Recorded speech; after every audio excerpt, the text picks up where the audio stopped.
गौतम बुद्ध का जन्म लगभग 563 ईसा पूर्व लुम्बिनी में हुआ था, जो उस समय कपिलवस्तु राज्य के अंतर्गत आता था। उनका बचपन का नाम सिद्धार्थ था। उनके पिता शुद्धोधन शाक्य वंश के राजा थे और माता का नाम महामाया था। कहा जाता है कि सिद्धार्थ के जन्म के कुछ ही दिनों बाद उनकी माता का देहांत हो गया, जिसके बाद उनका पालन पोषण उनकी मौसी महाप्रजापति गौतमी ने किया। बचपन से ही सिद्धार्थ अत्यंत शांत, संवेदनशील और विचारशील स्वभाव के थे। राजा शुद्धोधन चाहते थे कि उनका पुत्र एक महान राजा बने, इसलिए उन्होंने सिद्धार्थ को संसार के दुखों से दूर रखने का हर संभव प्रयास किया।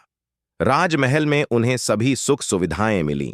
विलासिता से भरा जीवन, सुंदर उद्यान, संगीत, नृत्य और ऐश्वर्य से घिरा हुआ वातावरण।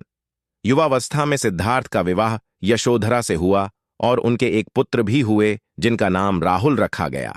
बाहरी रूप से देखा जाए तो उनका जीवन पूर्ण सुख और संतोष से भरा हुआ था, लेकिन भीतर ही भीतर उनके मन में एक गहरी बेचैनी थी। वे जीवन के सत्य को जानना चाहते थे। एक दिन जब वे नगर भ्रमण के लिए निकले तो उन्होंने 4 दृश्य देखे: एक वृद्ध व्यक्ति, एक रोगी, एक मृत शरीर और एक सन्यासी। इन दृश्यों ने उनके मन को झकझोर दिया। पहली बार उन्होंने जीवन की वास्तविकता को स्पष्ट रूप से देखा कि यह संसार बुढ़ापे, बीमारी और मृत्यु से भरा है, और इन सब के बीच भी कोई ऐसा मार्ग है जो इन दुखों से ऊपर उठ चुका है। यही अनुभव उनके जीवन का निर्णायक मोड़ बन गया। उनकी अंतःचेतना ने उन्हें राजसी जीवन छोड़ने के लिए प्रेरित किया। एक रात वे अपने परिवार, पुत्र और वैभव को त्याग कर सत्य की खोज में निकल पड़े। इसे महाभिनिष्क्रमण कहा जाता है। उन्होंने केश काट दिए, राजसी वस्त्र त्याग दिए और एक साधारण भिक्षु का जीवन अपना लिया।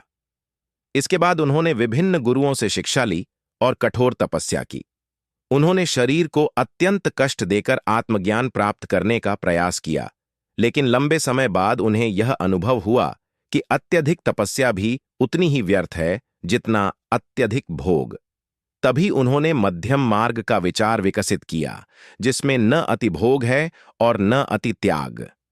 इसके बाद वे बोधगया पहुंचे और एक पीपल के वृक्ष के नीचे ध्यान में लीन हो गए।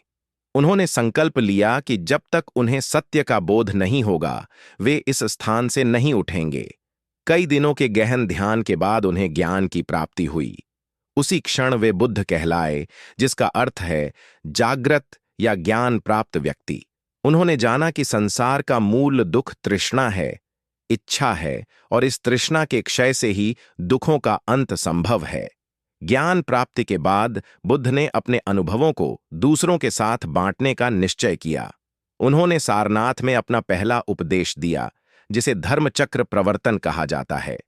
उन्होंने 4 आर्य सत्य और अष्टांगिक मार्ग का उपदेश दिया, जिनका उद्देश्य मनुष्य को दुख से मुक्त करना था। उनका संदेश सरल था: करुणा, अहिंसा, सत्य, संयम और जागरूकता। वे जाति, वर्ग और लिंग के भेदभाव के विरुद्ध थे और मानते थे कि मुक्ति का मार्ग सभी के लिए समान है। बुद्ध ने अपना जीवन भ्रमण करते हुए लोगों को शिक्षा देने में बिताया। राजा हों या गरीब किसान, स्त्री हों या पुरुष, सभी उनके उपदेशों से प्रभावित हुए। उनके शिष्यों की संख्या धीरे धीरे बढ़ती गई और संघ की स्थापना हुई। उन्होंने यह सिखाया कि किसी ईश्वर या बाहरी शक्ति पर निर्भर रहने के बजाय व्यक्ति को स्वयं दीपक बनना चाहिए और अपने अनुभव से सत्य को जानना चाहिए। लगभग 80 वर्ष की आयु में कुशीनगर में उन्होंने महापरिनिर्वाण प्राप्त किया। अपने अंतिम क्षणों में भी उन्होंने शिष्यों को यही कहा कि सभी वस्तुएं क्षणभंगुर हैं, इसलिए जागरूक रहो और अपने पथ पर स्वयं चलो। गौतम बुद्ध का जीवन त्याग, करुणा और ज्ञान का प्रतीक है। उनका दर्शन आज भी करोड़ों लोगों को जीवन की सच्ची दिशा दिखाता है और यह सिखाता है कि शांति बाहर नहीं, भीतर से आती है।